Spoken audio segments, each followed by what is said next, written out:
दोस्तों, आज की कहानी है बेटी अपनी होकर भी दर्द नहीं समझती, बहू पराई होकर भी दर्द समझने लगी है। दोस्तों, कहानी शुरू करने से पहले अगर आपने चैनल को सब्सक्राइब नहीं किया हो तो कर लीजिए ताकि आपके पास पहुंच सके हर नया वीडियो। गुंजा बेटा, सुदामिनी जी ने कई बार आवाज लगाई, तब वह खुद ही आगे बढ़कर दरवाजा खटखटाने लगी। दरवाजा खुला हुआ था। वो तो अंदर चली गई तो देखा बहू रानी रील्स बनाने में व्यवस्थित सासू माँ को सामने देखकर एकदम से घबरा गई और फोन साइड में रख दिया। मैं कब से तुम्हें आवाज दे रही हूँ, नीचे मेरी एक दोस्त आई है, तुमसे मिलना चाहती है, जल्दी से कपड़े चेंज करके नीचे आ जाओ। उस समय गुंजा ने लोअर टी शर्ट पहन रखा था, इसलिए सुदामिनी जी ने उसे कपड़े चेंज करने को कहा। वो माँ रील बनाते समय उसी में मगन थी तो आपकी आवाज सुनाई नहीं दी। कोई बात नहीं, हो जाता है कभी कभी, अब जल्दी से आ जाओ कहकर सुदामिनी जी चली गई।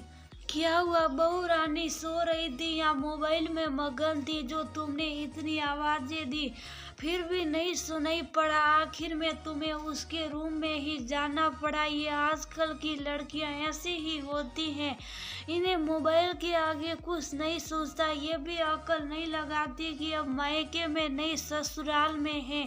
सुदामिनी जी की सहेली सीत्रा जी ने तंज कसा, सीत्रा अब इतनी सी बात का बतकर क्या बनाना, अभी बच्ची ही है, धीरे धीरे सीख जाएगी।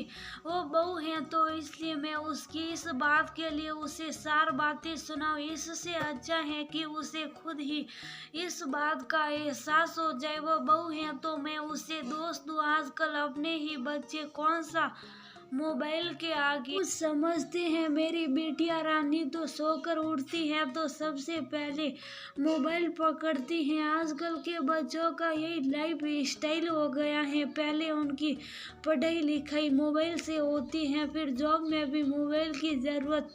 वो लोग भी क्या करे। वैसे मेरी बहू स्वभाव की बहुत अच्छी है, हर बात में मुझसे राय जरूर लेती है।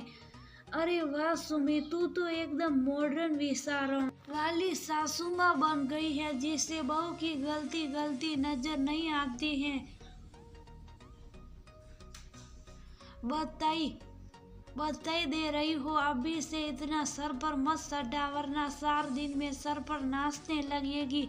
तू कहाँ बहू की बराबरी बेटी से कर रही है। बेटी अभी मायके में है, उसका जो जी सही करे।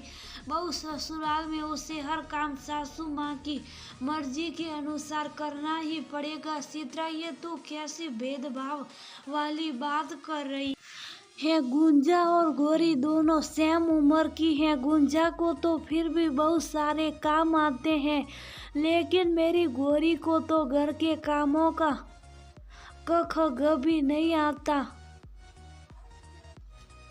मेरी बहू मेरा दुख दर्द समझती है। जहाँ मुझे अकेले किचन में देखती है तुरंत मुझसे पूछ कर सारा काम करने लगती है। अब घर नया है तो थोड़ा समय तो लगेगा ही उसे सीखने समझने में, जबकि बेटियां रानी एक नंबर की स्वार्थी है। मैं सही जितनी परेशान हो जाऊँ वो अपना मोबाइल छोड़कर उठती भी नहीं है। बेटी अपनी होकर भी माँ का दर्द नहीं समझती, जबकि बहू पराई होकर भी मेरा दर्द समझने लगी है।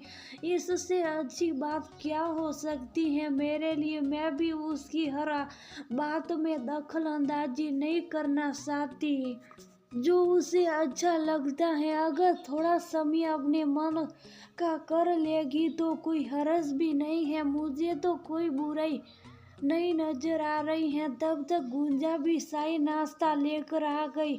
उसने उन दोनों की पूरी बात सुन ली थी। अपनी सासू माँ की बातें सुनकर उसका मन उसके लिए श्रद्धा से भर गया। उसे लग रहा था कि उसकी डांट पड़ेगी। क्योंकि मायके में तो माँ से बहुत डांट पड़ती थी, यहाँ तो सासू माँ होकर भी कितने प्यार से मेरा पक्ष रख रही हैं। उनकी दोस्त उन्हें कितना भड़का रही थी, लेकिन वो उन्हें पीठ पीछे भी एक भी बात उसके विरोध नहीं बोली। उसने नाश्ता रखकर सबसे पहले चित्रा जी के पैर छुए और नाश्ता ऑफर किया तो चित्रा आरसी से सिली पोटैटो लेते हुए बोली, ये तुमने बनाए? जी आंटी, माँ ने बनाना सिखाया है, मुझे तो कुछ भी बनाना नहीं आता था। अरे वाह, सास बहू की जोड़ी तो बड़ी मस्त है, मुझे तो बहुत कुछ सीखने को मिला। आने वाले दिनों में मैं भी ऐसी ही समझदार सास बनूंगी जो सबके सामने अपनी बहू की बुराई करे। गुंजा से मिलकर चाय नाश्ता करके चित्रा जी अपने घर चली गई और इधर गुंजा ने सासू माँ की बातें सुनकर मन ही मन सोच लिया था, अब से वो मोबाइल को कम समय देगी। सासू माँ के साथ हर काम सीखने में ज्यादा समय देगी। वह जल्दी से सौदामिनी जी के गले से लिपट कर बोली, थैंक यू सो मच माँ, मुझे प्रोटेक्ट और पेपर करने के लिए। आई लव यू कहते हुए उन्होंने प्यार भी कर लिया। बदले में सौदामिनी जी ने आई लव यू टू बच्चा कहकर उसके गाल थपथपा दिए। दोस्तों, आजकल की लड़की सासू माँ ऐसी ही कुल होती हैं, देखकर लगता है ही नहीं कि सास बहू है, सहेलियों से बढ़कर लगती हैं। जहाँ सासू माँ हर बात में बहू का साथ देकर अपना बना रही हैं, वहीं बहू भी उनकी हर बात समझकर उनका साथ दे रही है। मुझे तो देखकर बड़ा अच्छा लगता है।